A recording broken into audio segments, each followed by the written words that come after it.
Hey everyone, and welcome back to Kubrick Corner with me, Sean Wilson, film journalist and reviewer from the UK. Been a couple of weeks.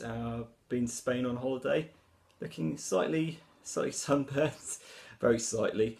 It's worse under the t-shirt, by the way, branded t-shirt there. Yeah, it's looking like gold member under here. There's lots of flaky skin, but anyway, you don't want to know that. Apart from me having a very nice time in Spain for a couple of weeks, clearing my head, I've come back to probably one of the greatest weeks of the year in terms of movies. I was aware of this before I went away, that the weeks that I was on holiday saw the release of SpiderMan Homecoming and also Wolf the Planet of the Apes, with Dunkirk imminently on the horizon.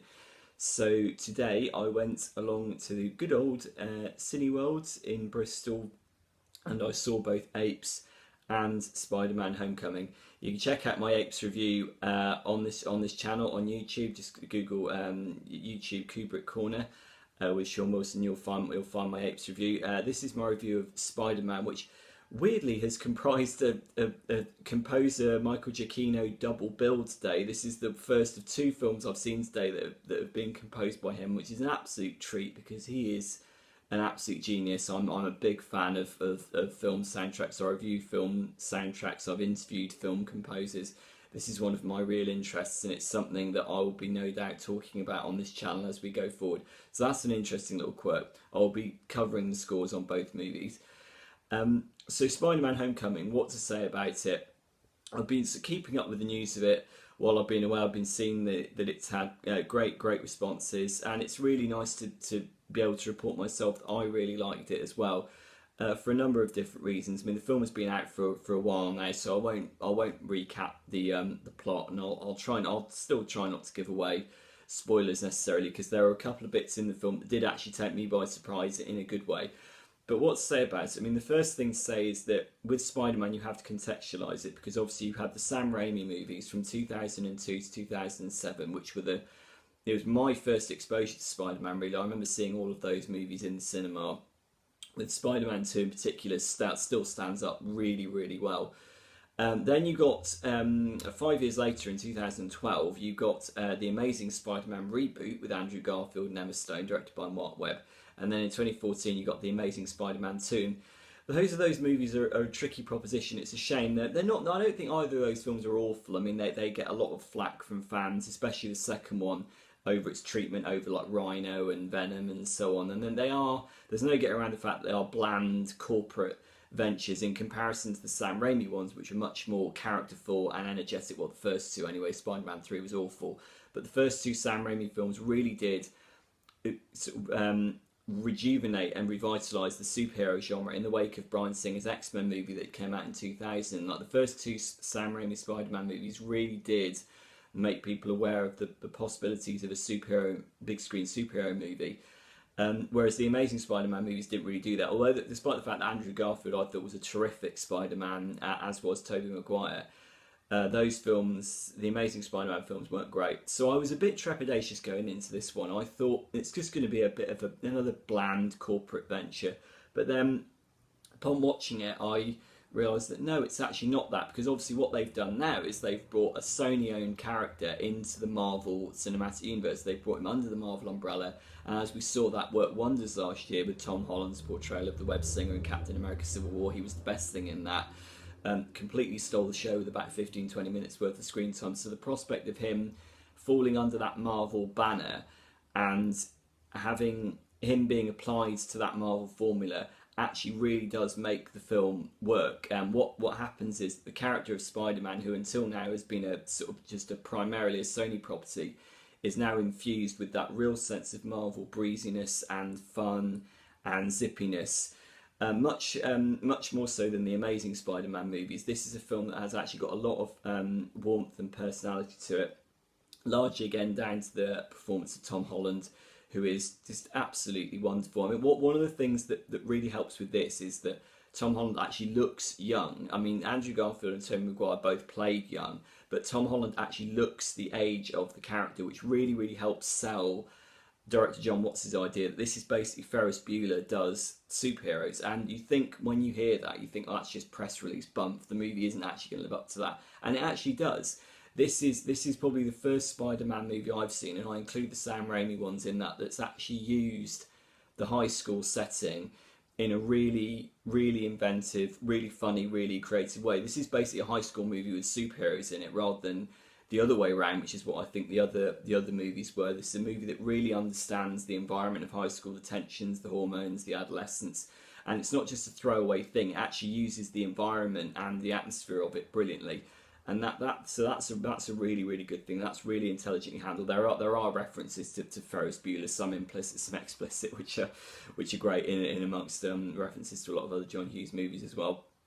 You've also, as I said, you've got a terrific performance from Tom Holland as Peter, who is a much more gawky, clumsy Spider-Man in this. And not only is the clumsiness played for laughs, but it also has real moral consequences as well. When he desperately wants to become an Avenger, you know, Tony Stark says, no, you're not ready for that yet. You've got to be your friendly neighbourhood Spider-Man.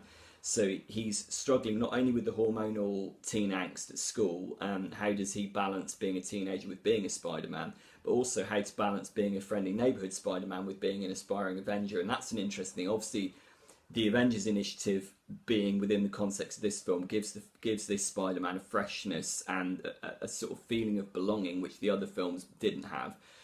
And there are very, very well staged sequences by John Watts in which you get a sense that this Spider-Man is very eager. He's very eager to save the world and to save people, but in so doing, he actually gets people in more danger than he perhaps anticipates. There are some very, very well staged sequences. The ferry sequence, which was teased in the trailer, was great and really dramatic. Actually, the action sequences I thought were a lot better than I was expecting them to be. I thought they might be a bit throwaway, and the high school stuff might be the only good stuff in the movie. But no, I think it all works in this film. I think there are some very, very well staged action set pieces that are shot very crisply. They're shot. Salvatore Tortino is the cinematographer, and he lenses everything in a very, very clear way. You're never at a loss to understand what's going on. It's a movie that's got a visual style, and it's also very, very film literate as well, as I said, with all the John Hughes stuff, anchored by Tom Holland's performance. Villain-wise, I mean, the Marvel movies often fall down with their villains outside of Tom Hiddleston as Loki, so what a delight to report that Michael Keaton as Vulture is actually really, really good in this, and not for the reasons that you expect. It's that I don't want to give anything away for those who haven't seen it yet, but the development of his character and his interactions with Peter are actually a real slow burn over this film. And there is actually one bit halfway through which somehow I didn't expect. I actually went like that, and there follows a really tense scene. It's a 12A film, and it's breezy and it's fun and it's light-hearted and it's poppy, and it's not The Dark Knight. But there is a scene midway through this film where I was as tense in the cinema as I have been for a very, very long time, and that's great.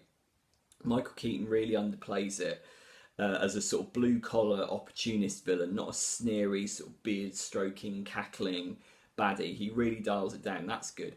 So lots and lots of really, really terrific things in it. There are problems. I think that Marissa Tomei as Aunt May is underused, as is Zendaya as Peter's high school friend, the sarcastic one who always seems to turn up in places where she seemingly doesn't want to be, when then she says, oh no, I want to be here just to laugh at people. She does get some good lines, but she does feel underused.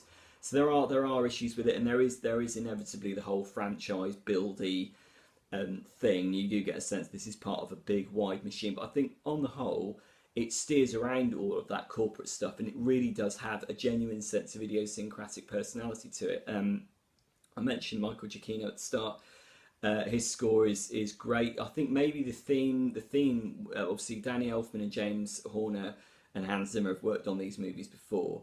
Danny Elfman and James Horner's work on these films are unimpeachable. Hans Zimmer's maybe a bit more mixed. I think Giacchino's theme takes a while, maybe a bit more time to tease out, but he does embellish it with lots of pizzicato strings and sort of capery, sort of snaky, spidery textures, which do give it that frothy, funny sense. This is a funny film, and the music really aids that. Also, obviously, those who haven't seen it yet, watch out for a certain musical reference during the Marvel logo at the start, which really made me smile. So yeah, Michael Giacchino, thumbs up. You are a genius.